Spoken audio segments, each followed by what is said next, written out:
असंभव कुछ नहीं होता दोस्त, ये परिकल्पनाएं हैं खाली। और मैं आज तो आपको बहुत ईमानदारी से और 12 साल के तजुर्बे का निचोड़ निकाल के बता सकता हूं कि इस दुनिया में असंभव नाम का कोई शब्द होता ही नहीं है।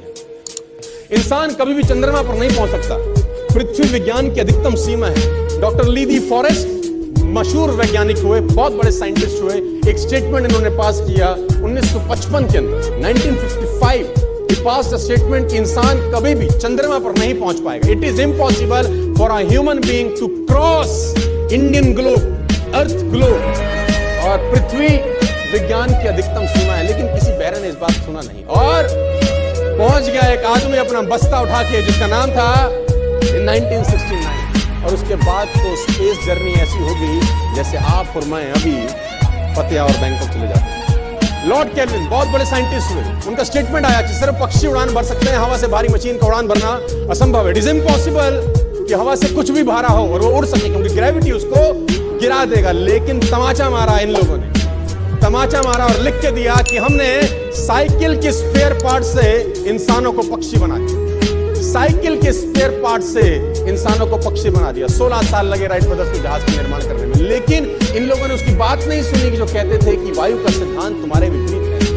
ये बात भंवरे को कही जाती थी कि भंवरा वायु के सिद्धांत के कारण कभी जीवन मोड़ नहीं सकता, क्योंकि उसके पंख उसके शरीर से हल्के रहते हैं। लेकिन भंवरा साला किसी स्कूल में गया नहीं। माई doctor told me I will never walk again. मेरे डॉक्टर ने मुझे कहा कि तुम कभी चल नहीं सकोगी। My doctor told me you will never walk again. My mother told me I would, and I believed my mother rather than doctor. Wilma Rudolph एक ऐसी एथलीट हुई जिनको पोलियो था,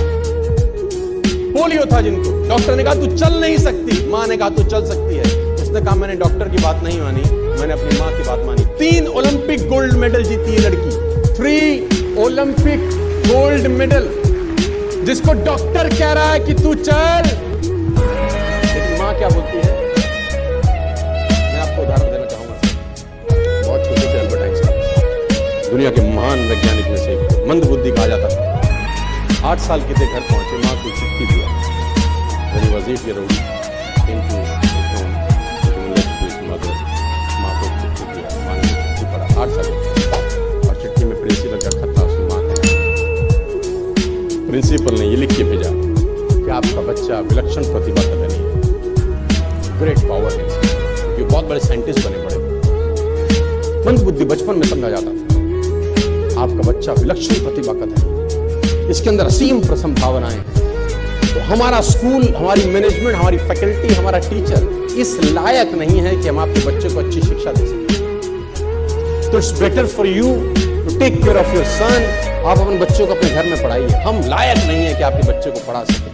और उसकी माँ ने पढ़ते पढ़ते आंखों में आंसू ले आई और उसने बच्चे को कहा कल से तो स्कूल नहीं जाएगा, मैं तेरी परवरिश घर पे करूंगा, क्योंकि तेरा टीचर तुझे इस लायक नहीं समझता। मतलब वो अपने आप को इस लायक नहीं समझते। बच्चा खुश हुआ, मोटिवेट हो गया और लग गया। उसकी माँ का निधन हो गया। वो अल्बर्ट आइंस्टीन बहुत बड़े साइंटिस्ट हो गए।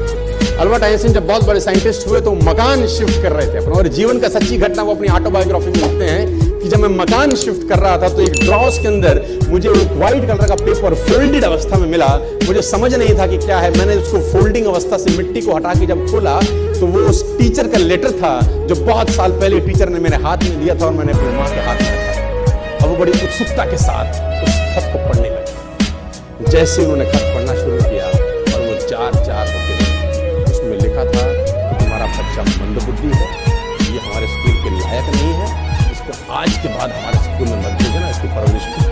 मां ने उल्टा पढ़ा, मां ने उल्टा पढ़ा कि नहीं, ऐसा नहीं है, तू सब कुछ कर सकता है, तेरे हाथ पास पावर है, तेरे में प्रतिभा है, यू कैन डू वंडर्स। दोस्तों, इस दुनिया में किसी की बात मत सुनना। नेवर एवर बिलीव एनीबॉडी कि जो तुमको बोले कि तू नहीं कर सकता, कान पे मारना, बोला साले तू नहीं कर सकता, हम